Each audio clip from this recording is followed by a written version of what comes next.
ஸ்ரீ மகாகுரப்யோ நமஹ. ஹரிஹி ஓம்.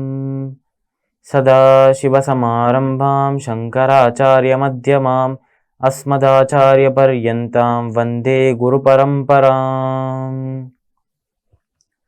GeM TV நண்பர்களுக்கு எனது வணக்கங்கள். இன்றைய நாள் அனைவருக்கும் இனிய நாளாக அமைய எல்லாம் வல்ல இறைவனை வேண்டி இன்றைய மதமும் நம் மதமே நிகழ்ச்சிக்கு செல்வோம்.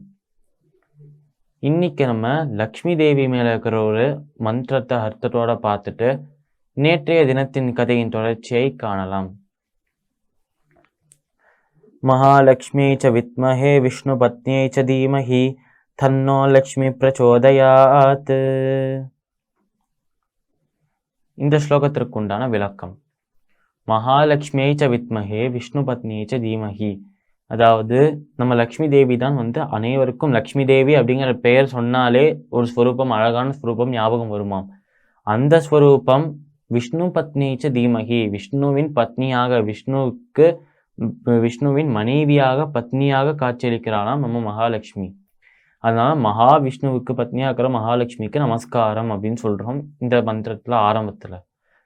மகாலட்சுமிச்ச வித்மஹே விஷ்ணு பத்னிச்ச தீமகி தன்னோ லக்ஷ்மி பிரச்சோதயாத். அப்பேற்பட்ட குணங்களை கொண்டிருக்கும் அழகான சுரூபத்தோடையும் நம்ம கேட்கிற வரங்கள் எல்லாம் கொடுக்குற அந்த மகாலட்சுமிக்கு நமஸ்காரம் அப்படின்னு சொல்றோம் இந்த ஸ்லோகத்துல. இந்த ஸ்லோகத்திற்கு உண்டான விளக்கம் இதுதான். இப்ப நம்ம நேற்றைய தினத்தின் நீதி கதையின் தொடர்ச்சியை காணலாம். நம்ம இப்போ வரைக்கும் என்ன பார்த்தோம் ஆண்டாளை பத்தி அப்படின்னா, ஆண்டாள் அப்படிங்கிறவர் பெருமாளால் நம்ம விஷ்ணு சித்தருக்கு கிடைத்த ஒரு வரம் அப்படின்னே பார்த்தோம். ஆண்டாள் அப்படிங்கிறவருக்கு இன்னொரு பெயரும் இருக்கு, கோதை நாச்சியார் அப்படிங்கிற பெயர். இந்த ஆண்டாள் பூமி தேவியின் ஒரு ஸ்வரூபமாக, ஒரு அம்சமாகவே இருக்கலாம் நம்ம ஆண்டாள். இப்போ இதுக்கப்புறம் என்ன நடக்கிறது அப்படின்னா, ஆண்டாளுக்கு அவள் வளர வளர நம்ம விஷ்ணு மேலே, நம்ம பெருமாள் மேலே ஒரு அன்பு வர்றதுதான். அந்த அன்பும் இன்னும் வளர வளர அவரை தான் நான் திருமணம் செஞ்சுக்கணும் அப்படிங்கிற ஒரு ஆசையாகவும் வளரதுதான். அதனால இந்த ஆசையை கொண்டு போயிட்டு அவர் அப்பாவான விஷ்ணு சித்தர்கிட்ட சொல்றாராம், நம்மளோட கோதை நாச்சியார் ஆகிய ஆண்டாள், எனக்கு நான் ஸ்ரீ ரங்கநாதரையே திருமணம் செஞ்சுக்கணும் அப்படின்னு சொல்றாராம் இவர். இதை கேட்ட உடனே நம்ம விஷ்ணு சித்தரும் சொல்றாராம், அதெல்லாம் நடக்காது, நடக்கிற விஷயமா பேசு, அது எப்படி உன்னை அவர் திருமணம் செஞ்சுப்பார் அப்படின்னு சொல்லிட்டு நகைச்சுவையாக கேட்கிறாராம் அவர்.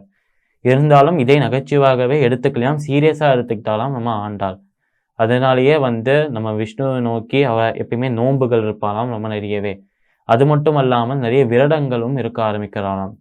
இந்த மாதிரி நீ என்னை திருமணம் செஞ்சுக்கிட்டாதான் நான் இந்த விரதங்கள், நோன்பு இது எல்லாத்துலேயும் வெளியில வருவேன். நீ என்னை திருமணம் செஞ்சுக்கிற வரைக்கும் நான் உன்னை நோக்கியே, உன்னை நினைச்சுக்கிட்டே இருப்பேன் எப்பயுமே அப்படின்னு சொல்றாளாம் ஆண்டாள்.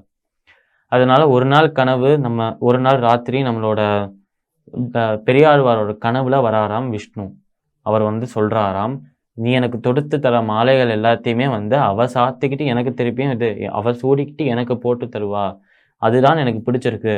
இப்பெல்லாம் அவ என்னோட ஆலயம் பக்கமே வர்றதில்ல, ஏன் நீ தான் அவளை பிடிச்சிட்டு இருக்க, நீயே டைரக்டா தரியே தவிர அவளை வர விட மாட்டேங்கிற, எனக்கு அவளை பிடிச்சிருக்கு, நான் அவளை தான் திருமணம் செஞ்சுப்பேன்னு சொல்றாராம் விஷ்ணு. இப்போ பெரியாழ்வாருக்கு வேற ஆப்ஷனே இல்லை. ஏன்னா தன்னோட புதல்வியா இருக்கிற ஆண்டாளுக்கும் விஷ்ணுவை பிடிச்சிருக்கு, திருமணம் செஞ்சுக்க ஒத்துக்கிட்டா. விஷ்ணுவுக்கும் ஆண்டாளை பிடிச்சிருக்கு, திருமணம் செஞ்ச ஒத்துக்கிட்டா.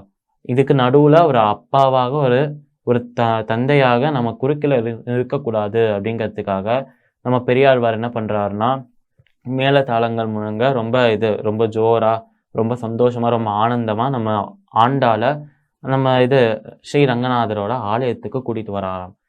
அங்க கருவறையில நம்ம ஆண்டாள் நம்ம ரங்கநாதரை பார்க்கறாராம். பார்த்துக்கிட்டே நிறைய நிமிடங்கள் நகர்ந்து போக ஆரம்பிக்கிறது, பார்த்துக்கிட்டே இருக்கலாம். திடீர்னு ஒரு கட்டத்துல மயக்கம் போட்டு கீழே விழலாம்.